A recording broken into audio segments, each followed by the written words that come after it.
Welcome back to the Shabbos Treasure series.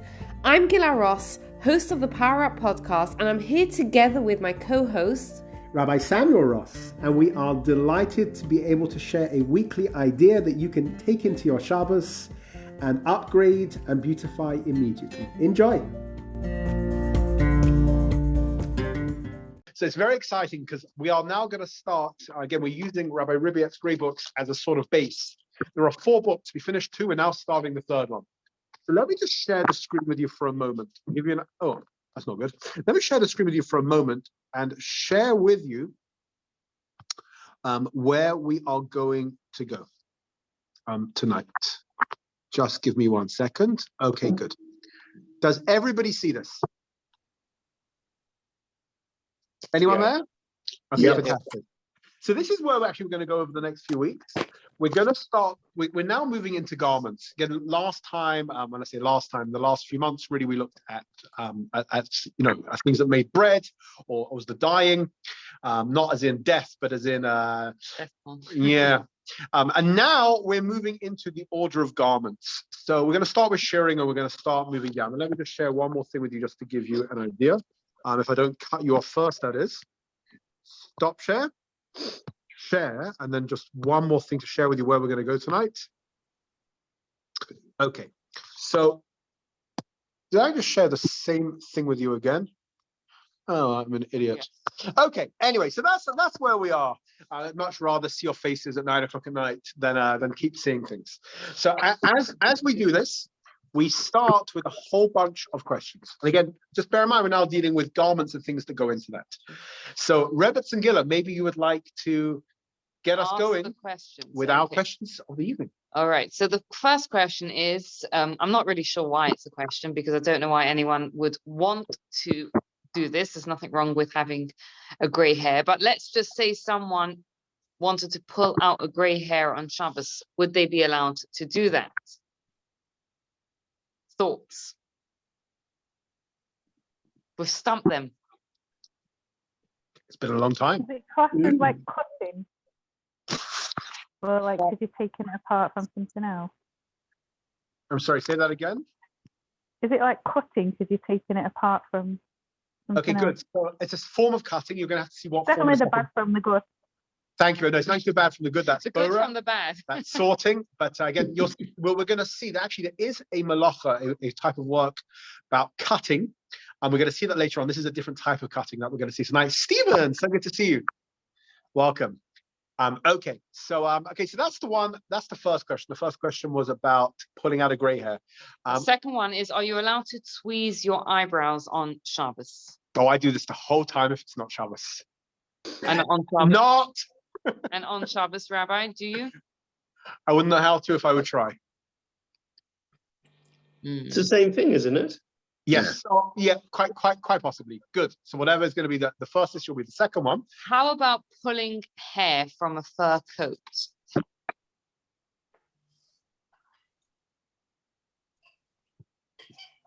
We're building this one up. Oh, pulling hair from a fur coat? No, the next question is a bit... The next one I'm going to have to ask. I'll ask. You know what? What about removing feathers from a cooked chicken? It does happen. Disgusting. It might be, but it still happens. This is why people become vegetarian, Rabbi. Amongst other reasons, yeah. What about removing feathers from a cooked chicken? Oh, and no one wants to even take a I'm going to say a stab, but I guess at this one. What a fun. And a couple more questions, and then we'll start going through the principle. Robertson, you want to go through the next question? Are you allowed to comb your hair on Shabbos? Yes. We have a yes and a no. Okay, so we're on a good roll then tonight. I think you have to do it very carefully so you don't remove the hair follicles unnecessarily. Excellent. So Darren is already, I think in one shot, he's sort of got everything that we're doing tonight. It's a problem. Bev started to speak about cutting. So actually tonight's going to be an issue. We'll see in a minute about potentially cutting or removing hair. And not a special type of comb.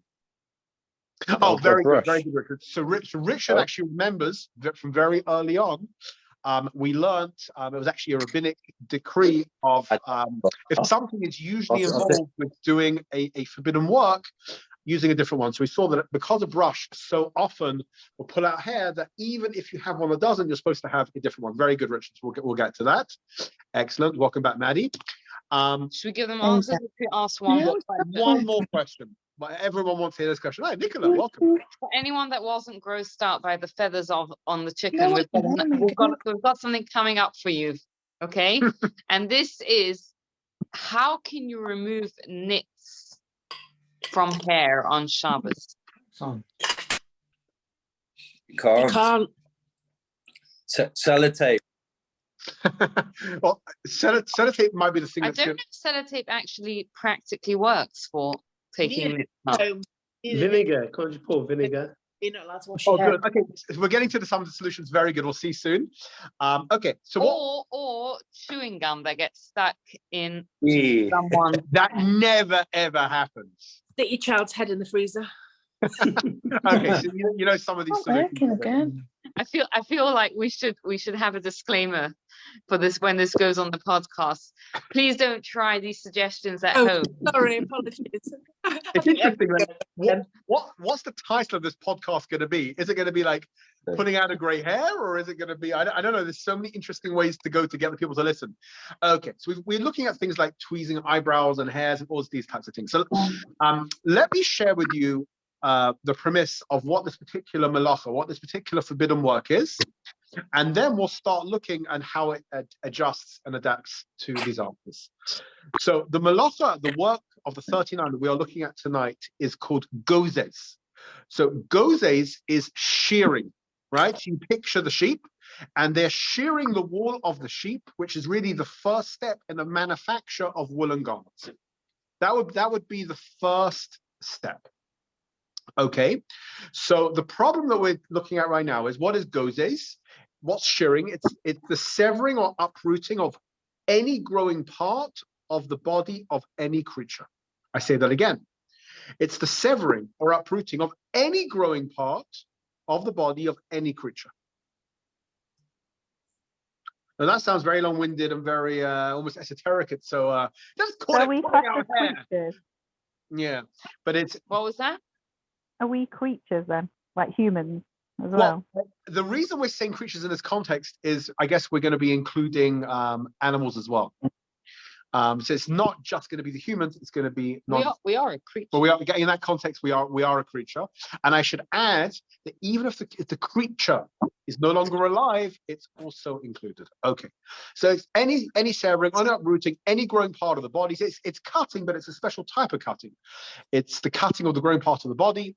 Animal, non-animal, sorry, human, non-human, alive, or not even alive. That's the basic concept of what we're seeing tonight. So now, Robertson, maybe you'd like to take us through the first couple of examples, and we'll start answering the questions as we go through. Okay, so based on this, do you think cutting or tweezing hair from a person's head or body would be included? Yeah, you're not allowed to do that because it's uprooting. Yeah. Exactly. Do you think there's a minimum amount that would be okay? No, correct. Exactly. Even a single hair would be problematic. What about if you decided to bite it off? Who's going to bite it off? You love that, Darren. Oh, you know what? Let's talk about biting nails. It's the same. Okay, concept. good. Yeah. Biting nails. Would that be a problem? Sorry, exactly, which is it's a practical thing, right? People who are in the habit of biting their nails, an incentive for them to stop biting their nails is because it makes keeping Shabbat easier. Mm-hmm. And what are we gonna do about tweezing eyebrows or any other excess hair? Is that going to be okay? No. No. Absolutely not. Okay. What about pulling hair from natural fur? I'm going to say yes. You're saying yes, as yes, it's a problem, or yes, it's allowed? Yes, it's allowed because it's not growing anymore. It's on a fur coat. It's not growing. So it's I like the logic, but it's still from a creature. because the law is that even if it's no longer alive, it's still problematic. You're still not allowed to do it. So if it's coming from a natural fur, then it would be problematic. Then you wouldn't be What allowed if to it's a do it. fake fur? Sorry, If it's a fake fur coat? a fake fur coat, Rabbi? Right, so it's either fur or it's not fur. I'm saying yes. This is not fur. It's not fur. It's not fur. Then it's fine. Because the challenge, the challenge of this melacha is if it's something that's from any type of So creature. like pulling hair from a wig is fine. So when you talk about a wig, just give me 1 second. Not if it's natural hair. When you speak, But not even a wig is not. It's. I don't know because it's Did not. Rabbi say it's not fair to the fur? What did he say? What's the difference between a okay, wig? okay. So you asked a good question. So in terms of a shaitel wig, so you are actually allowed, even though hair, we'll see in a minute, you're not supposed to comb because it could come out again. We're going to see in a minute. We have to use a special brush, however we do it. But when it comes to the wig, even if it's a human hair wig, it is okay. And the reason is because the It's hair not is connected neither to its growing, original source, right? right? Perfect. Brilliant. Neither growing nor attached to the body. There might be another side problem which we could discuss another time, but essentially it's going to be okay. So even if it's a natural hair wig, it's going to be okay. Hold on, can you just explain that to me again in the context of the fur coat? Yeah, I was going to say the same thing. Yeah, because to me it sounds like it's the same thing. Yeah, the fur coat is no longer attached to the body, so therefore, why is that different to the wig? I was saying exactly the same as you, Hayden. The two things are the same. So I don't know this, but when they make a wig, they do the hair and they sew it into the net, right? When they take fur, how do they make a fur coat? They just slice the skin, don't they? Yeah, So then it's still attached to the body. yeah. Okay. It just doesn't have the insides of it. Sorry, it's a bit gross. Yeah, But- no, I understand that though. But so again, Rabbi Ross is checking that out. But that's my based on what we've learned so far is I would say there is a difference between because like the hair is not attached, it's cut and then sewn on, right? Obviously, because it's not. We don't take the scalp off the person off and then just make. That's why I don't use a fur coat. Sorry. That's why I don't have a fur coat. Oh, right. But if that's the way that a fur, I don't think is done. It's not cut and then sewn on, is it? No. It's just the literally the skin of an animal, a real fur. So it's So still attached to the skin, so therefore it's still attached to part of the body. It's a bit gruesome, isn't it? Yeah, but again, I'm just reading, going back to this. What you cannot remove them. Yeah, it says as a dead animal is included in this melacha, you can't pull a hair from a natural fur. Right, because it'll never cause some of the fur to be pulled out. Okay, I think it's time to move on. Yeah, because pile from fabric is okay, right? Which is the same as right? Oh, are we ready? Yes, let's move on. Yeah. Where are we up to? So we said okay. So just quickly sum up. We said cutting, tweezing hair from a body is not allowed, even a single hair. Biting, pulling out hair, nails is also prohibited. Tweezing eyebrows is not allowed, and you can't pull a hair from a natural fur. So let's go to the chicken. The lovely piece of chicken on your plate, on your pot that is got the unappetizing feather on it. What can we do about it, Rabbi? So believe it or not, that is actually okay. Phew. I mean, you probably have to take one look at that, and it's not exactly going on your plate anyway. You might be going with the parv option that night. But the point is, the reason it is okay, there's various reasons. One of them is that the cooking causes the feathers and hair to loosen their grip and come off easily. And halachically, it's considered to be flicked through the cooking. So again, there's various different reasons, but it would be okay to remove the feather. Okay. Okay, so now let's discuss permissible ways to brush your hair on Shabbos. So Richard already told us one, that even let's start with Darren. Darren already told us, I believe, that you should use a soft brush or a special brush. Right. So Yeah. there's three things. Number one is a soft one. Number two, do it in a gentle way. And number three is designate a special Shabbos brush, because again, we're not using something that's quite often used for a melacha. And in this case, very often, hairs will come out. So therefore, we do those three things: soft brush, and it should be a special brush for Shabbos, and in a gentle way. However, if somebody would know that however gentle the brush is, their hair's going to come out, no good. Okay, now we're going to move on to the delightful last couple of topics of nits and gum. Okay, so obviously nits is problematic because the challenge with nits is that nits are stuck onto the hair themselves, right?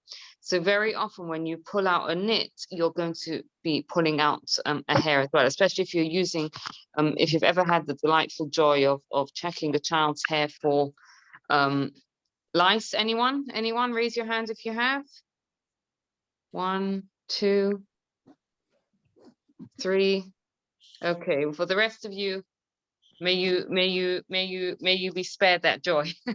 Right? You'll know that if you're using one of those knit combs, hair is going to come out, right? It is. So the way to remove them is without a comb, right? So it's not being tugged from its hair. So you're actually removing the knit itself from the hair, and you're being careful, you're being gentle enough not to pull the hair itself from it. Okay. Okay, is everyone clear on that? Yeah. Okay. What about removing gum from hair? Firstly, would you be allowed to do it? You're not supposed to chew gum on Shabbos, full stop. No. You can chew gum on Shabbos. Yeah, there's no problem with chewing gum on Shabbos. I mean, unless it annoys your spouse. But that's not a Shabbos problem, hon. Yeah. Well, there might be a ram or a Shabbos. Right. Okay. You're allowed to chew gum on Shabbos. Any day of the week, you should keep gum away from hair because it doesn't often end well, right? Okay, so you can't pull it out because it's going to cause the hair to be pulled out, right? If you've ever had the delightful joy again of having to pull gum out of hair, then you'll know that it will definitely cause hair to pull out. So what's an idea? Someone suggested putting your child's head in the freezer. We don't actually recommend that method, just to put that out there. Obviously no judgment, we assure that. But what you could do is apply ice to the spots where the gum is on the hair, right? So obviously you're not I don't know why we're thinking that if there's gum in hair, it must be a child's hair, or there must be a child involved. I have no idea why we would think that way, but we do. So if you put the gum, and by the way, this works. Don't ask me how I know this, but this works equally well for slime. For anyone that has made that very foolish decision of allowing slime into your house. Slime for me is like feathers of chicken for you, honey.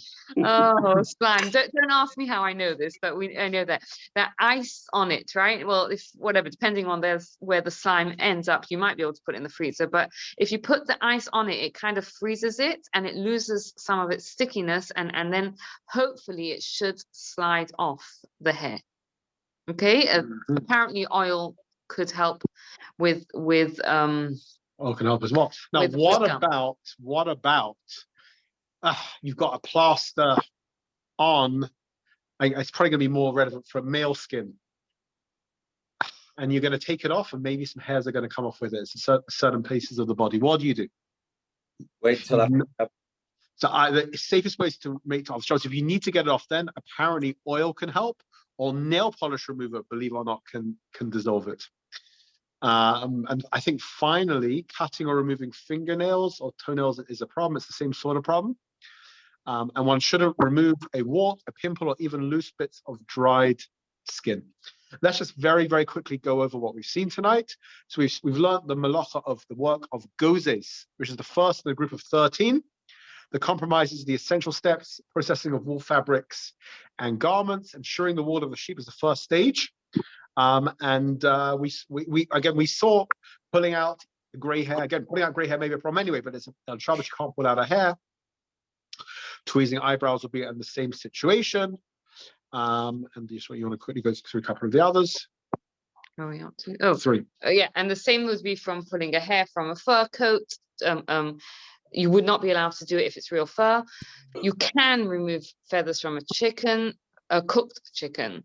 When you comb your hair, you should use a special Shabbos brush designated for Shabbos that is soft, and make sure that you're combing your hair gently so it doesn't pull out any hair. And we've spoken about the practical ways to deal with nits, gum, and band-aids, plasters. And I actually think, you listen to this and you might think like it's a little bit out there, but I think for a lot of us have different habits of like pulling our hair or biting our nails or picking off dried skin. And it's actually, yes, biting our nails. It's actually a very I wouldn't say easy, but it's a way that we can honor Shabbos, right? Because every time, and the truth is, even when you do this during the week, when you catch yourself in your habit and you try not to do it because you don't want to come to do it on Shabbos, it's a beautiful way to honor Shabbos by saying, you know what, I was going to pick that dry pin of skin, or I was going to bite my nails, and I'm not going to do it. So it's a way to honor Shabbos. We are so delighted to be back with everyone, and please God, we'll have at least the next few Thursdays before we break up. Winter break. Yeah, we're not that far away. Thank you for taking the time to listen. I'd love to hear what you thought. You can get in touch with me. You can find me on Instagram at @GilaRoss. And please take a moment to rate, review, and subscribe to the podcast so you don't miss out on future episodes. Thank you and have a wonderful day.